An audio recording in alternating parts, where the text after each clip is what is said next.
continue with that. And let me see if I can add brightness. No, seems like I can't. Okay, so let's take another quote from Ayn Rand's iconic Atlas Shrugged and go through that quote.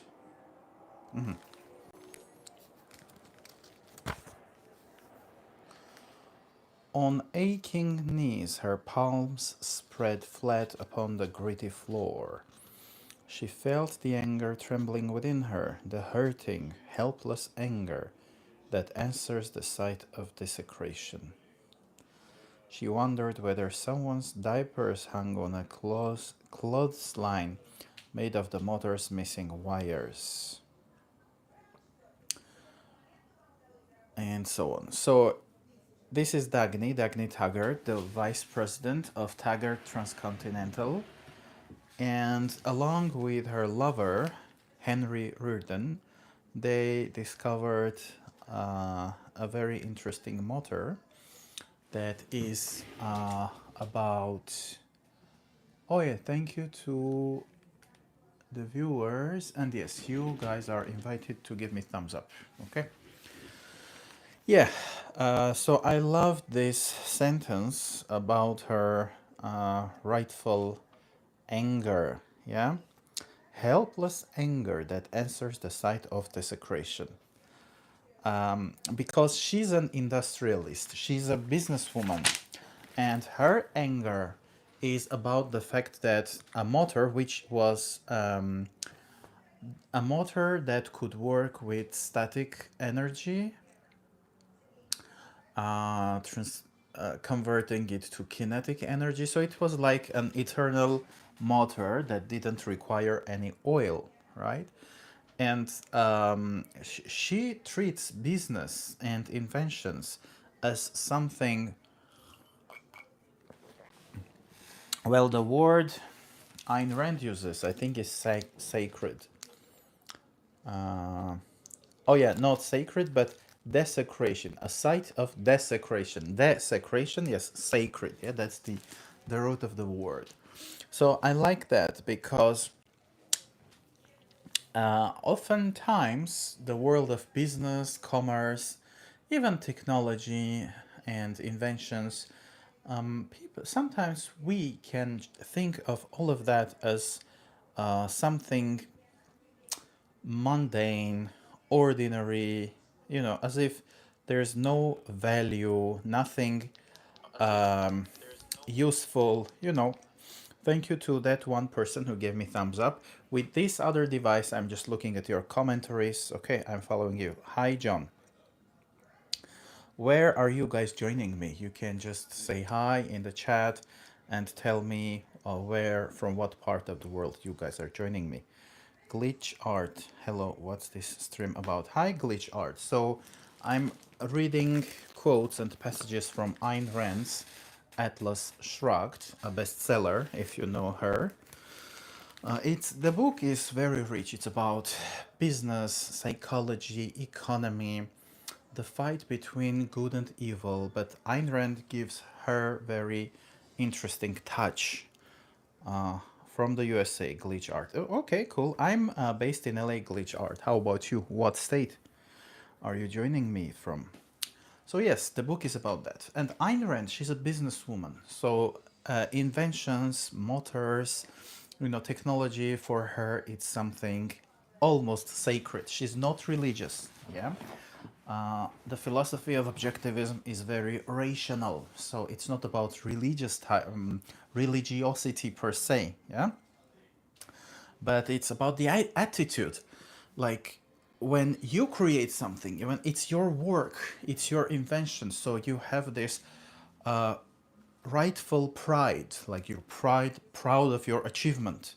Yeah, that's good type of pride, because it's not just on some empty stuff like, oh, I'm white, I'm Christian, I'm American. Like, you are either born with those things or you are given those things by your society. So you haven't earned anything. So from that perspective, there is this type of pride which is empty, vanity, yeah, it's vain. But when it's about your productive achievement, when you did it yourself without any harm, without any deception, then you have the right to be proud, to be proud with your achievement. Oklahoma. Okay, hi John. John is from SC. SC meaning South California or something else? Oh, Glitch says that's interesting. Yeah, the book is very interesting. So that little part was about that. I just kept that because of her attitude, like her rightful anger, because someone destroyed that motor. Like people who didn't understand what that motor was about, they just destroyed it. And she's angry at that. She's angry at the fact that such a precious, achievement, it was just desecrated.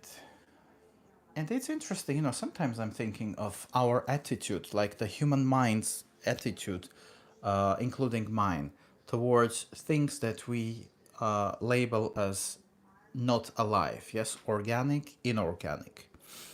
And sometimes I think our psychological mind tricks us into thinking that the only thing which is really alive is just itself, it's just ourselves. And sometimes that can get to a point when you might think or you might experience as if your whole body is not alive either, like your bones. You don't feel your bones usually, yeah? Or your skin, your veins. Like if you touch it, you feel it. But sometimes you get detached from all of life when you trap yourself in bad type of philosophy and ideology, when you say like everything is the matrix, I am trapped, reality is fake, there is higher and better reality, etc. Yeah, good luck. Okay, my name is not Nolan Glitch if you wrote it to me. Hi Dale. Hello, where are you joining us from, Dale? Can you wish me luck for my football game this Thursday? Oh, hi Nolan. Now I see your comment. Well, good luck, Nolan. If you guys deserve to win, and by deserve I mean if you are honest, you're not going to cheat, if you have put a lot of input, training, then I wish you all the best and good luck. Okay? The philosophy of objectivism is about that kind of achievement, like when you are honest, you are working productively towards your goal without any deception, with either philosophical or otherwise. So I love that kind of achievement. It can be a football game, it can be a business or some enterprise that you start. Okay, let's take the next topic. Have any of you guys heard of Ayn Rand, Atlas Shrugged, the philosophy of objectivism? Just say yes, no. If you know something, tell me what you know. Okay. And thank you to those two guys who gave me thumbs up. And hi, Dale. Nice to see you. I encourage everyone to give me thumbs up. Okay, that helps to the stream. That helps people like you who might be interested in literature, philosophy, personal development. So your thumbs up and your commentaries make this live a little more popular, which can be good. I don't know if... Okay, maybe I shall add a little bit of light too. That might be helpful as well. So let's just get it done like this. And let's get to the next quote as well. Okay. So the next quote.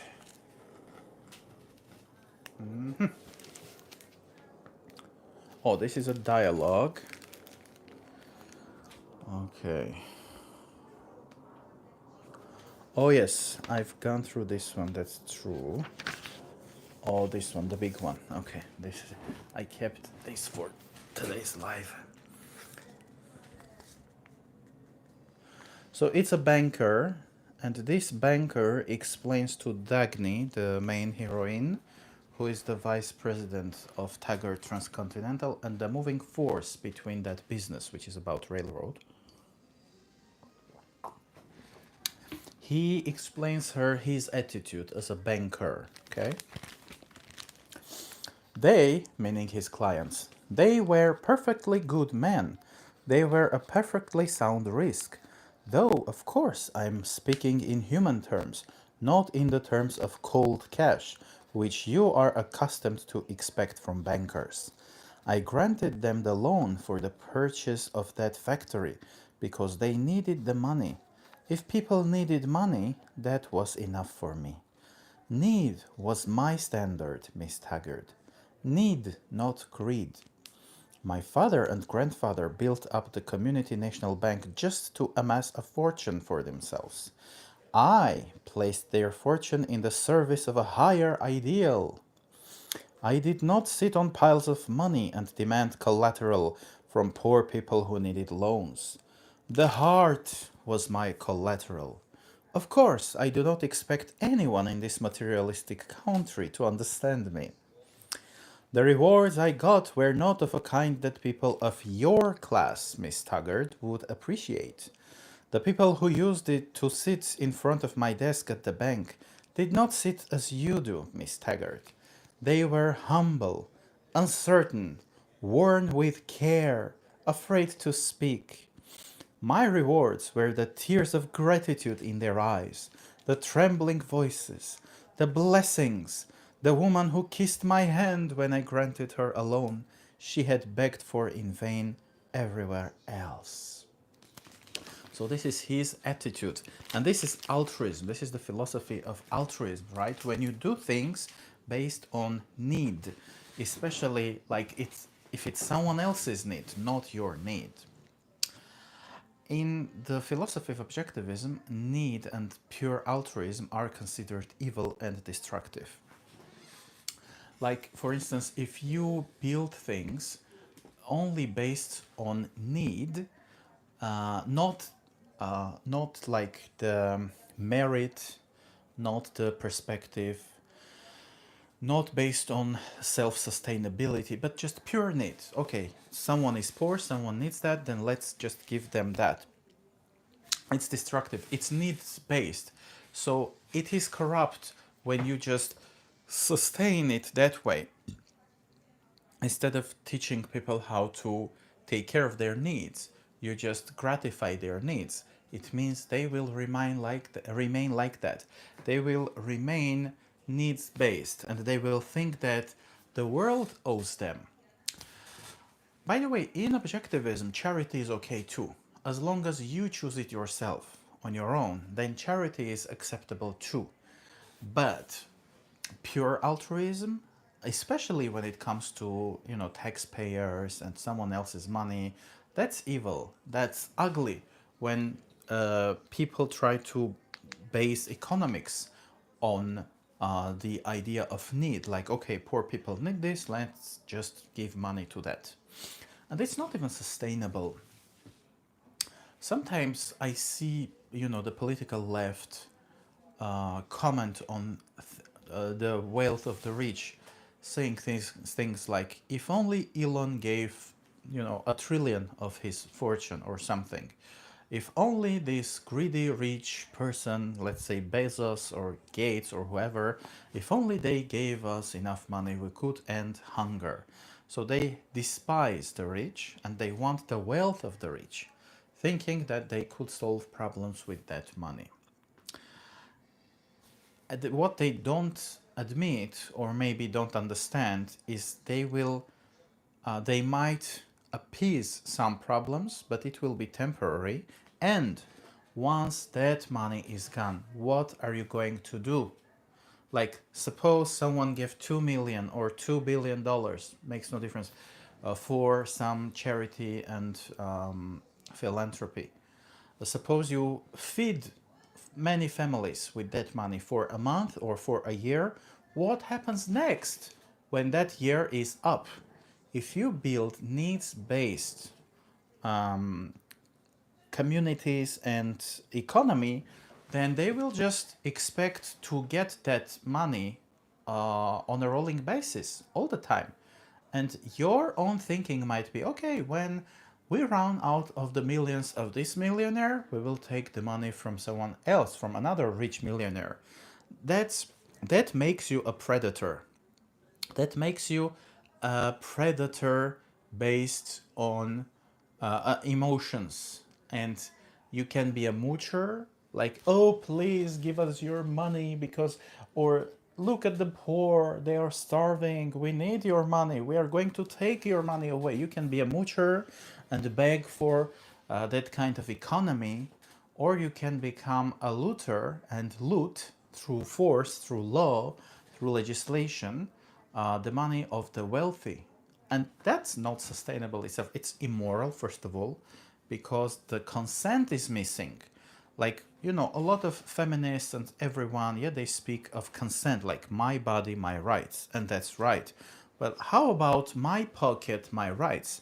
Especially considering the fact that money comes from the mind and the body. Yeah, you create your money through physical activity or mental activity.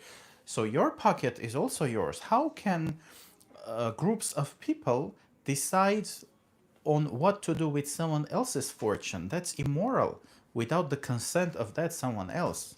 This is why I don't support the idea of super taxing the super rich. That's immoral.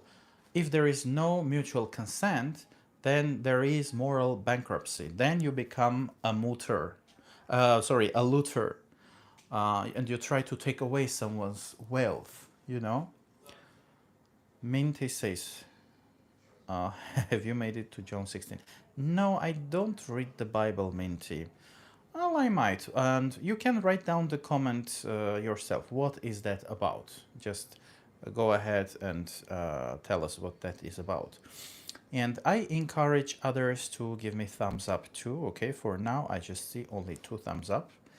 And again, if you're just joining me, tell me, where are you joining from? Is it the US or somewhere else? And what state from the US? I'm in California. How about you?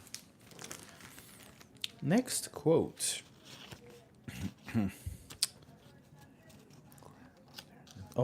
Oh, it's the same banker, by the way.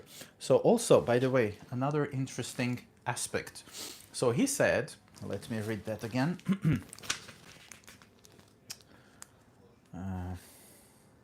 The rewards I got were not of a kind that people of your class, Miss Taggart, would appreciate. My rewards were the tears of gratitude in their eyes, the trembling voices, the blessings, the woman who kissed my hand. So, altruists are after some things too, although they may trick themselves into thinking that it's purely altruistic, it's purely for helping others, but they still get something. They might get gratification from that sense of gratitude that someone else is granting them. Gratitude is a beautiful thing. I love gratitude as well. I say thank you often. I think it's like a lubricant for your mental software. So I like that. However, if you think that you can earn gratitude through not your own creative effort, but through distributing someone else's wealth, through increasing taxes. This guy, well, it was his fortune, but his father and his grandfather earned it, yeah? Had they not earned it, he wouldn't have been able to destroy that wealth, that fortune, giving it away to the needy. So, okay, it's as long as it's your thing, you inherited that, okay, you can do that. Do whatever you want, even if it's wrong from the perspective of objectivism. But still, altruists are after, that reward. They are after that worship. They are after worship. They want to be worshipped. They want to be thanked. They want to be remembered in thoughts and prayers. So that's another type of narcissism. You know, if you come to think of it, altruism can be about a very subtle type of narcissism, like Mother Teresa or, you know, those Christian saints. They wanted to be remembered as holy, as spiritual, as giving, to gratify, you know, some part of their ego, although they wouldn't think of it this way. Yeah. And I know people, like very religious and very altruistic people. I spoke with one of them. He said, "Oh, I worship God, not for my own sake, not to save my own soul, but for the sake of God Himself." So he was trying to convince himself that he was not even doing it because it was religiously right or expected, but he was just dedicated to God.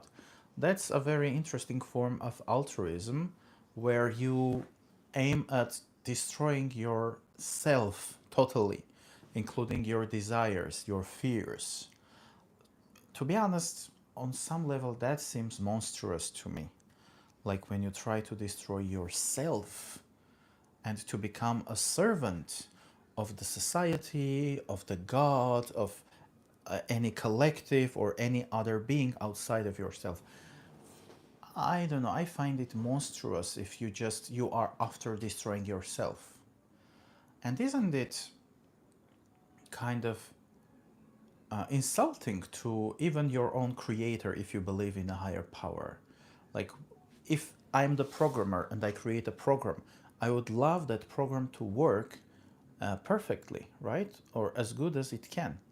If that program was to self destroy for my own sake, I would be unhappy as a creator, yeah, as a programmer. And although religious people could maybe interpret this a bit differently, maybe they could say, oh no, well, God intended me to be a total altruist. God intended me to be selfless. So this might be their answer.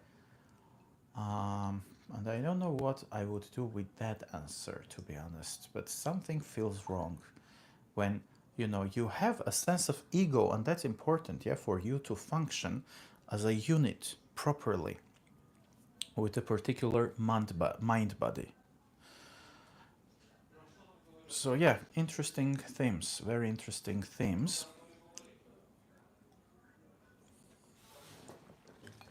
I love talking about these themes and thinking aloud and having debates around. So if there are people among you who might be interested in some debate of some kind, you are welcome.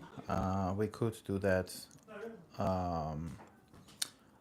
together. Oh, Jordan says Colorado, USA. Oh, cool. Hi there. Hi, Jordan. Thumbs up. Okay, I only see 2 thumbs up as of now, and I encourage you guys to give me thumbs up. Next quote. It's the same banker. He says, I don't believe I ever inquired about their names, meaning his clients. I wasn't concerned with the parasites of office and laboratory. Oh no, sorry. It's a bit different. I was concerned with the real workers, the men of calloused hands who keep a factory going. They were my friends. Oh no, it's the same banker. It's the same banker. Yeah. So in altruism, people don't matter. This is the funny twist, actually. So you claim to be about, you know, people, families, etc. And so, but individuals don't matter at all. The banker, doesn't remember their names. Yeah, he is concerned with something ambiguous, something immeasurable, like groups, people, yeah, community. But when it comes to specific things, they don't care. And this is a very fundamental difference in viewing the world. Our universe, like for anything to work, it needs to have some form of existence. And existence means identity and some form, even if it's just gas or liquid. Yeah, the form can be very flexible, but still some form is required so that something can exist. And usually form is like the more solid the form is, the better it can function. In order to have a smartphone, we need that hardware, yeah, that piece of metal, crystals, etc. Right? But there is another view of the world where nothing is certain. Everything is relative in a bad way. Like, okay, the theory of relativity is correct. However, in some contexts, there are some constants. Yeah, from the perspective of our planet, for instance, gravity is constant, right? Just one example. Wherever you go on this planet, you will experience gravity. But if you don't admit that, you may behave like those hippies in the 60s who jumped from the windows of buildings, believing that they could fly, believing that gravity was a myth, it was the matrix. Through belief they would achieve that, etc., etc. Let me just open my door, it's a little hot.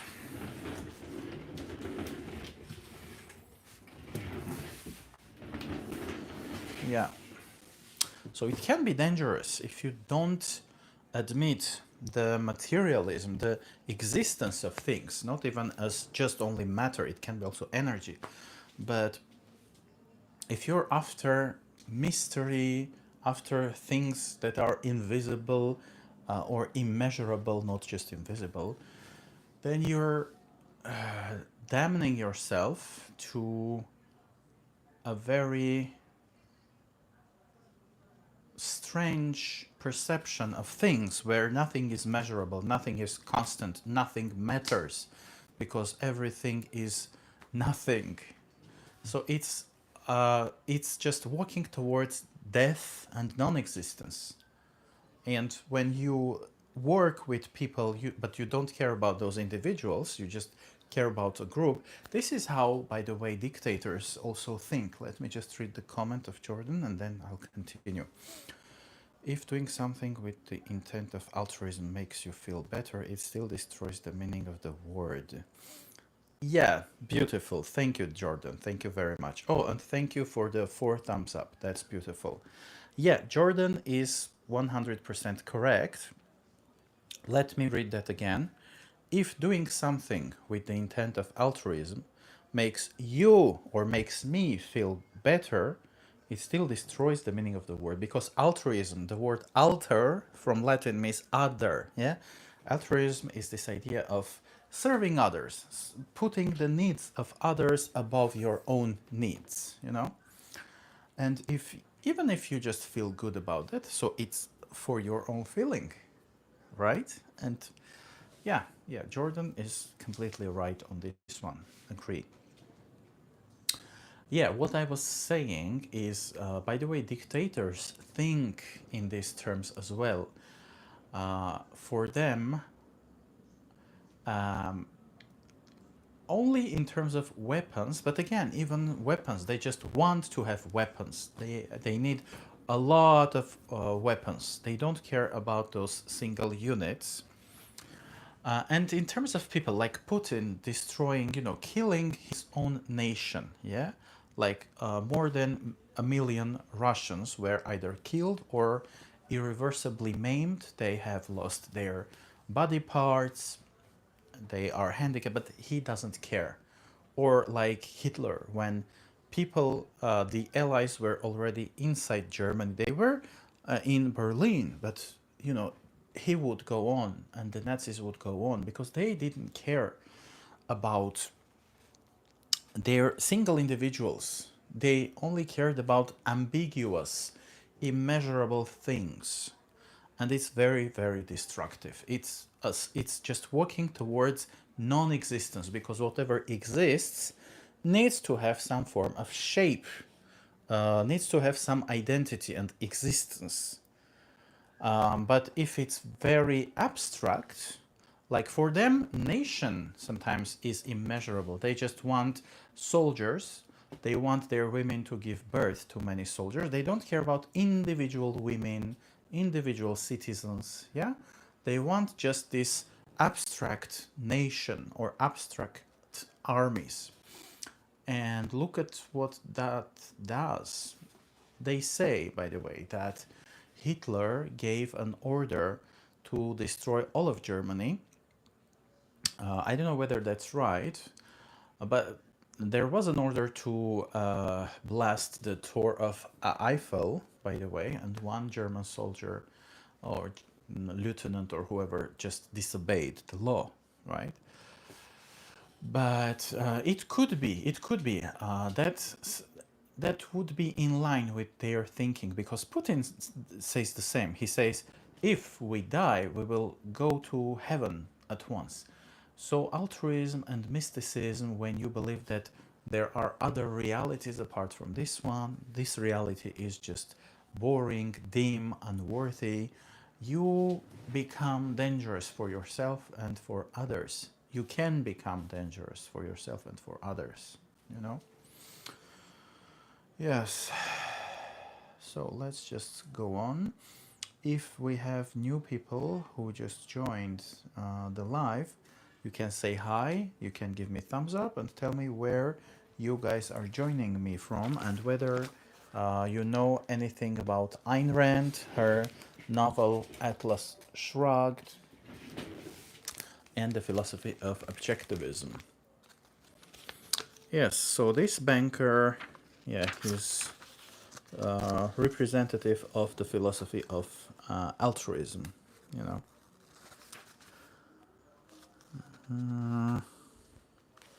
So there's this other quote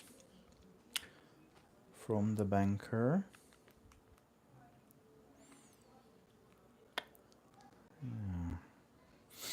I think I will leave it for the next live. Okay. And yes, so subscribe to my channel in order not to miss the future lives. Okay. I'm reading Atlas Shrugged, one of the most influential bestsellers in the history of the United States. The Library of Congress, one of at one point it was the biggest library on earth, and the Library of Congress actually made a survey around among their readers. They asked what is the most influential book that you've read.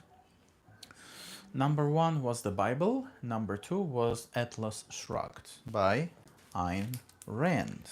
Okay. There are many stereotypes about this book, about the philosophy Ayn Rand. Some people are like, oh, she's just the advocate of the rich, or she's super materialist. So spirit, mind, those things don't matter at all. It's only about matter. And I would encourage you to read the book consciously, to discover the philosophy in a more profound way, and to learn that it's not really true.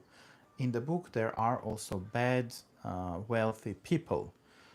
There are parasites who are super rich, super powerful, and she talks about those parasites and murderers, like in Spirit.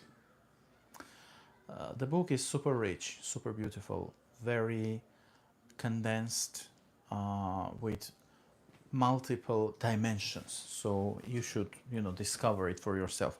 This is my third, or no, I think maybe fourth time, going through the book. And most probably I will do that in the future, maybe in a year, in a couple of years, after I'm done with this now. Because also practical. It's beautiful, it's powerful, it's practical as well for people who want to discover practical philosophy that helps them to build a beautiful way of life for themselves based on integrity, honesty, productive achievement, where rational self interest is not damned as bad or negative, okay, and where self immolation and self destruction is not praised as virtue. Okay, so thank you for having been with me. Thank you to thank you everyone for the likes. Okay, and whenever you watch this, again, give me thumbs up, leave a message, share the video, because this helps a lot. Thank you, Jordan. You too. Take care. See you next time.